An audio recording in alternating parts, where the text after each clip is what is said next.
Okay. तो पहला set crypt arithmetic है, क्या बोलते हो बच्चों? क्वेश्चन उठाना है सर। किसी बच्चे का डाउट है ये? No no sir. हो जाएगा सबसे। Yes sir. चलो फिर भी बेसिक्स थोड़ा डिस्कस कर लेते हैं। कहाँ से स्टार्ट करोगे जल्दी से बता दो। यू। यू से क्यों, रीजन? क्योंकि यू एक तो बहुत बार रिपीट हो रहा है, उसके बाद U into U is equals to U आ रहा है, तो इसके ज्यादा वेरी गुड। केसेस नहीं है। You is into U is something which is ending in you. हो सकता है वो सिंगल डिजिट हो सकता है वो डबल डिजिट हो, हमको नहीं हम्म। पता। पर वो जो भी हो यू में एंड कर रहा है। तो ऐसे कौन से नंबर होते हैं जिसको खुद से मल्टीप्लाई करने पे उसी नंबर पे एंड कर जाते हैं? I think one into one is one. 1 5 6। 5 6। 5 into 5 is 25, तो वो भी 5 में एंड कर रहा है।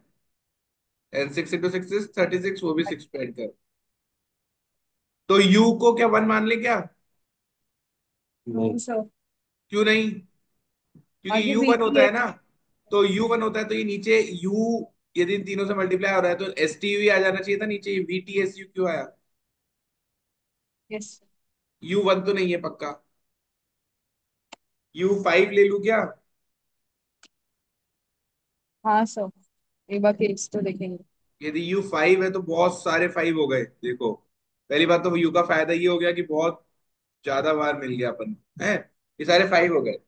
अब यदि यू फाइव है तो फाइव से टी कुछ भी हो, टी कुछ भी हो बच्चों, फाइव से मल्टीप्लाई कोई नंबर हो रहा है तो या तो लास्ट में जीरो आएगा या फाइव आएगा। ये बात तो समझते हो आप लोग? यस। अब फाइव को टी से मल्टीप्लाई किया मैंने, फाइव को टी से मल्टीप्लाई किया तो I am getting S S unit digit. S क्या होना चाहिए? या तो जीरो होना चाहिए। जीरो।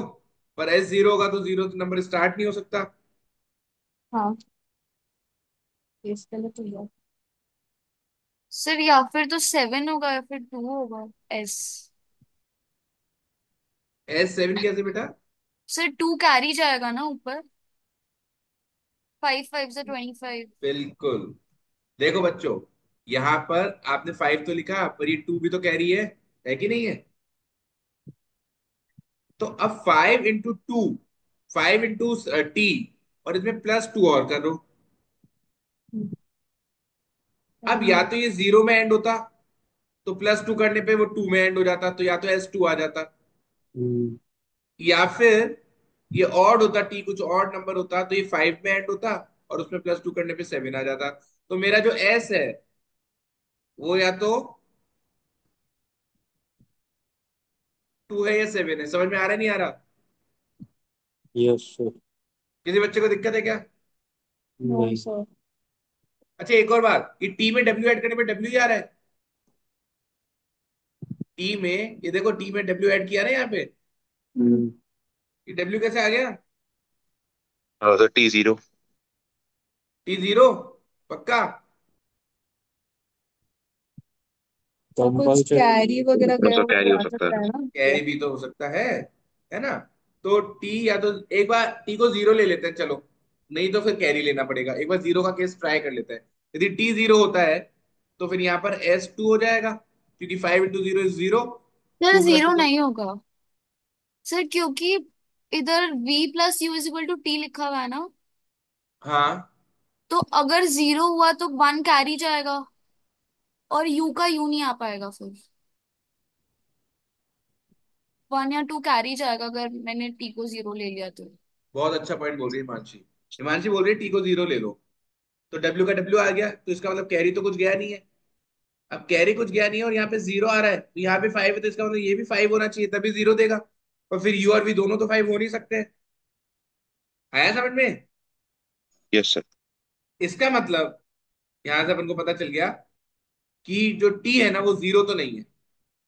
टी जीरो नहीं है, फिर ये टी प्लस डब्ल्यू, डब्ल्यू कैसे आ गया? अरे टी प्लस डब्ल्यू, डब्ल्यू नहीं आया है, इसमें वन कैरी भी आया हुआ था इसका मतलब। अब ऐसा हो सकता है कि one plus T plus W, W आ जाए? बच्चों बिल्कुल हो सकता है। यदि टी को नाइन ले लो तो ये कितना हो गया? टेन प्लस डब्ल्यू, डब्ल्यू हो सकता है क्या? हाँ हो सकता है ना। डब्ल्यू को वन डालो तो यहाँ पे भी इलेवन आ जाएगा, वन हो जाएगा। डब्ल्यू को टू डालो तो ट्वेल्व हो जाएगा, यहाँ पे भी टू आ जाएगा। समझ रहे हो मेरी बात? Yes sir. Yes sir. इसका मतलब देखो ये पता चल गया कि टी जीरो तो नहीं है, और टी कितना है?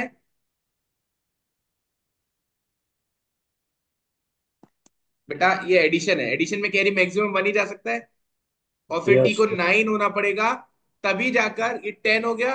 और 10 में जब भी मैं डब्ल्यू ऐड करूंगा तो यूनिट इज डब्ल्यू ही आएगा, हमेशा, कुछ भी करके देख लो। हम्म। गलत बोल रहा हूँ क्या? No sir. फिर मेरे को टी डेफिनेटली 9 पता चल गया है, ये 9 है, ये 9 है। 5 9 45 और 2 47, तो एस 7 आ रहा है, ये 7 है, ये 7 है, और इतना ही पता चल गया है।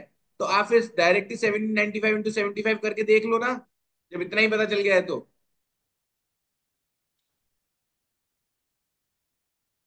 नहीं समझे मैं क्या बोल रहा हूँ? अब आप क्या करोगे, एग्जाम में भी बाई चांस ऐसा आ जाता है ना, तो पूरा सॉल्व करने की जरूरत ही नहीं है। अब अपन क्या करेंगे, सीधे सीधे 795 इंटू कितना करना था,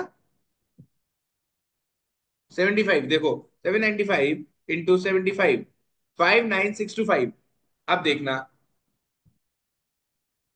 अपना 59 आ रहा है, इसका मतलब ये 6 है, ये 2 है, और ये भी 6 है, और यहां पर कैरी 1 गया है, तो वी कितना हो गया?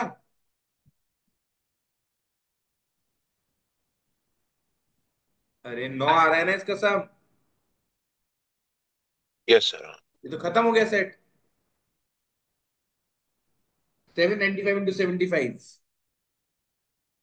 क्लियर है? तो जब ये आपको ये दोनों ही मिल गए तो आपको पूरा सॉल्व करने की जरूरत नहीं है, इनको मल्टीप्लाई करो, सीधे आंसर निकालो, वही आंसर होगा।